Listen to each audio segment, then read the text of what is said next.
Okay, मेरा नाम प्रशांत है। आज मैं आपको एक क्वेश्चन सॉल्व करने वाला हूँ ट्रिग्नोमेट्री का।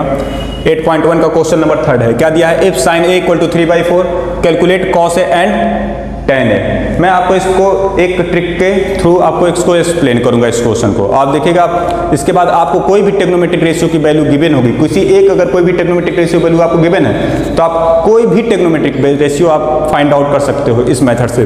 देखो यहाँ पे क्या है, सबसे पहले आपको दिया है गिवन में है आपका, गिवन में कौन सी वैल्यू है?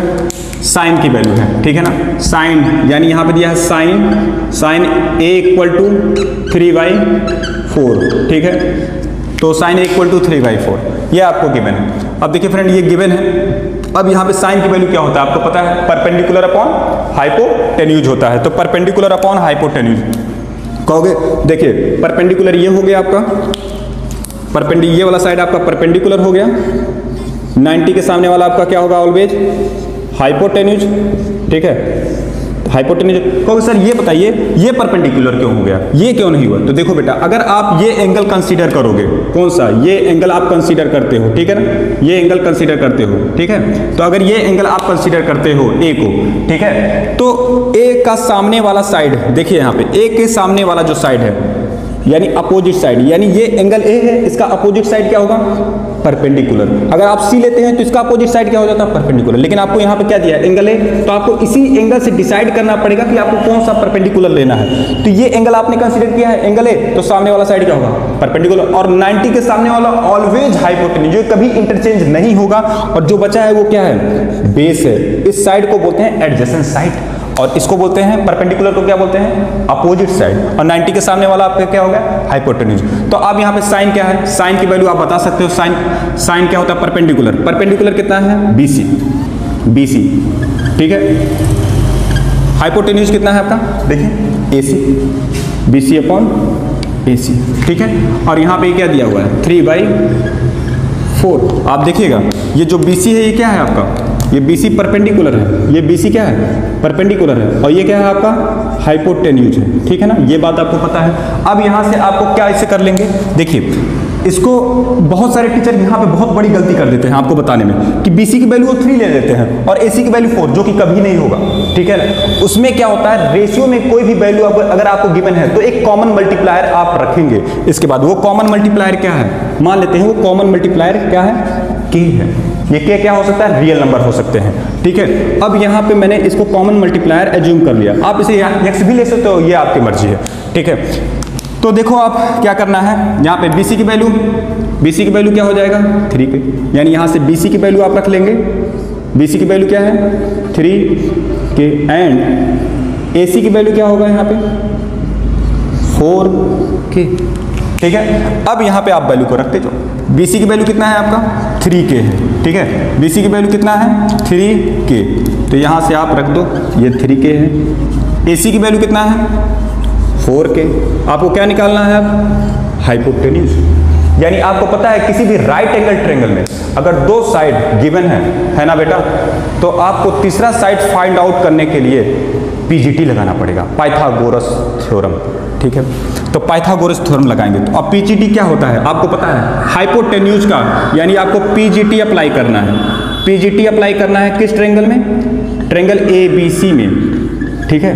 अब PGT अप्लाई करना है, यह आपको पता है ये क्या होगा? हाइपोटेन्यूज का स्क्वायर इक्वल टू परपेंडिकुलर का स्क्वायर प्लस बेस का स्क्वायर, यही तो बोलते हैं। कोई बोले स्टेटमेंट बताओ, तो square of the hypotenuse equal to sum of square of other two side, ठीक है।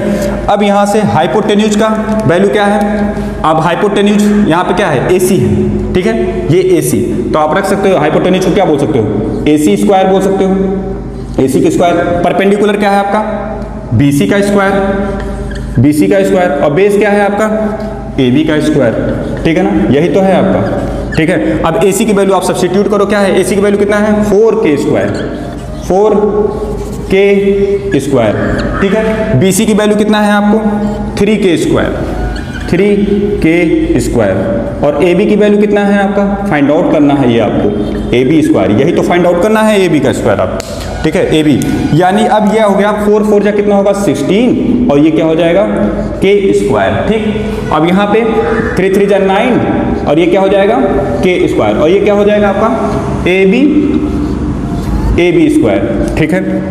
अब यहाँ पे देखो आपको 9k² को इक्वल के इधर शिफ्ट करना पड़ेगा, इक्वल के इधर शिफ्ट करना पड़ेगा, तो 16k² है ना, 16k², ठीक है ना, 16k²। आप यहाँ से कर लीजिए, देखिए 16k², तो यहाँ पे बोलेंगे कि 16k², आपको देखो ए बी स्क्वायर की वैल्यू निकालना, किसको शिफ्ट करना है, 9k² को इधर शिफ्ट करना है, तो यहाँ पे क्या हो जाएगा 16k² minus 9k² equal to क्या है आपका ए बी का स्क्वायर, ए बी का स्क्वायर, और 16 और 9 कितना होगा 7, k का square equal to A B square. अब आपको यहाँ से ए बी की वैल्यू फाइंड आउट करना है, तो ये स्क्वायर हटेगा यहाँ से, तो इस पे 7k² पे क्या हो जाएगा रूट हो जाएगा, क्या हो जाएगा रूट हो जाएगा।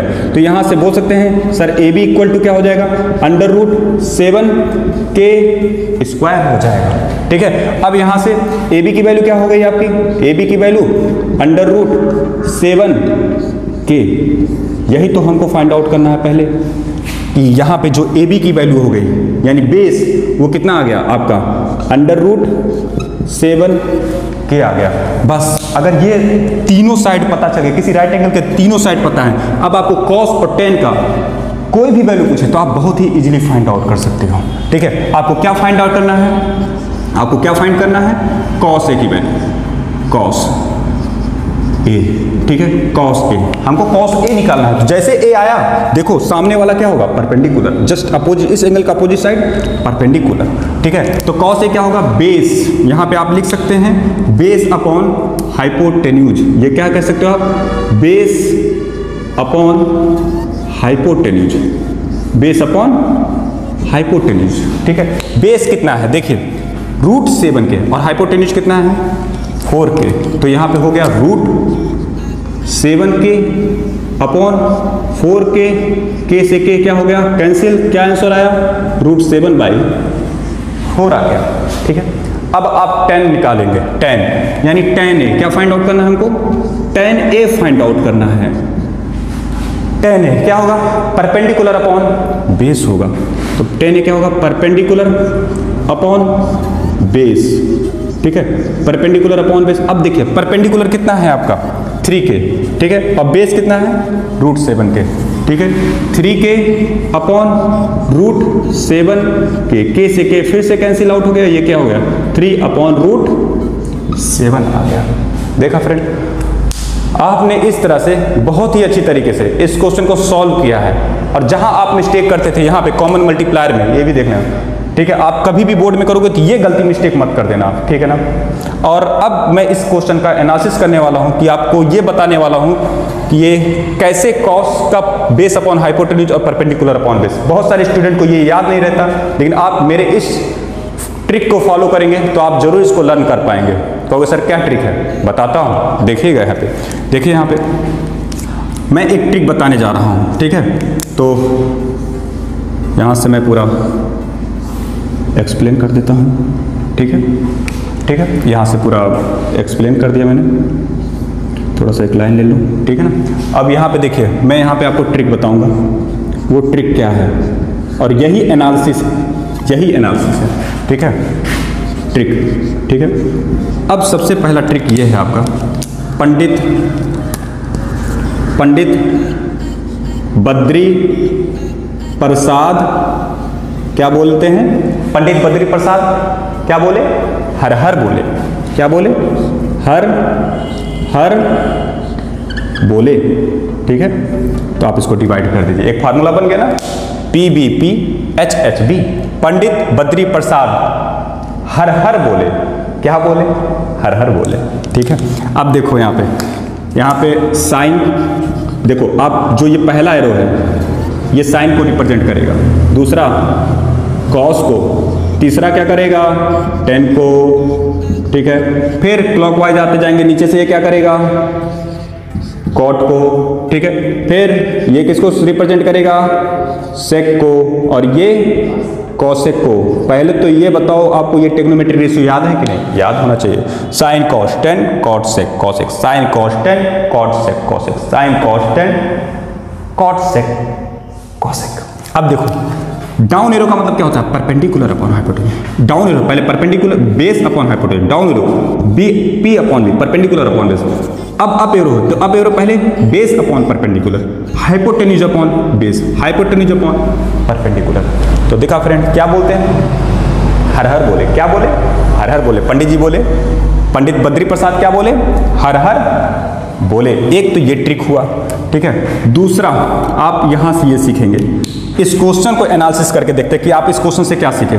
आपके दिमाग में आता है सर ये 4k² इक्वल टू कितना हो जाएगा? 16k²। ये कैसे होगा? बहुत सारे बच्चों के ये होता है कि कैसे होगा। तो देखो यहाँ पे अगर a और b है, अगर कोई स्क्वायर लगा हुआ है तो ये a का भी स्क्वायर होगा बेटा और इंटू b का भी स्क्वायर होगा, ठीक है। अगर दो क्वांटिटी आपस में प्रोडक्ट में है, उसमें कोई पावर है, तो पावर आपस में क्या हो जाएंगे? डिस्ट्रीब्यूट हो जाएंगे।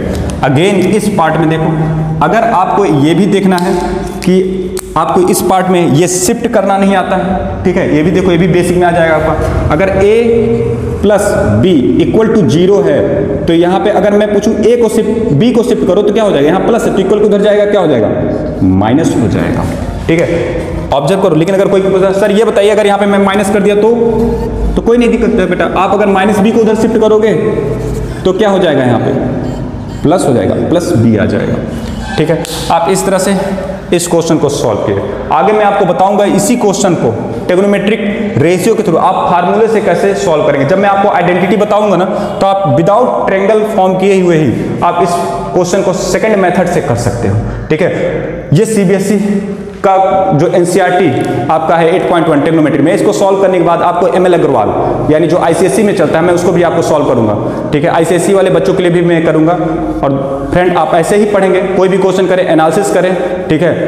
एनालिसिस करें क्या सीख रहे हैं उस क्वेश्चन से। इस क्वेश्चन से अगर आपने देखा होगा तो 3 पॉइंट बहुत इंपॉर्टेंट था। ट्रिक ये ट्रिक सीखा आपने, ये कैसे हुआ बेसिक कॉन्सेप्ट मल्टीप्लायर, ठीक है। आपने डिस्ट्रीब्यूट किया पावर को, शिफ्ट करना भी सीखा, ठीक है ना। और आपने एक सबसे अच्छा सीखा कि अगर किसी ट्रायंगल में अगर जो एंगल कंसीडर करेंगे तो सामने वाला क्या होगा? परपेंडिकुलर होगा। सामने वाला क्या होगा? परपेंडिकुलर। 90 के सामने वाला क्या होगा? हाइपोटेन्यूज। अगर कोई पूछता है राइट एंगल ट्रायंगल में सबसे बड़ी साइड कौन सी होती है? तो हाइपोटेन्यूज है, ठीक है। एक क्वेश्चन और बनता है आपका कि सर आपको कैसे पता चला कि इस क्वेश्चन में राइट एंगल ट्रायंगल क्यों बने होगा?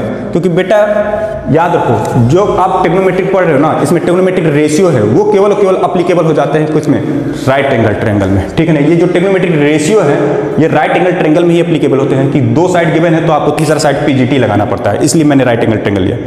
Thank you.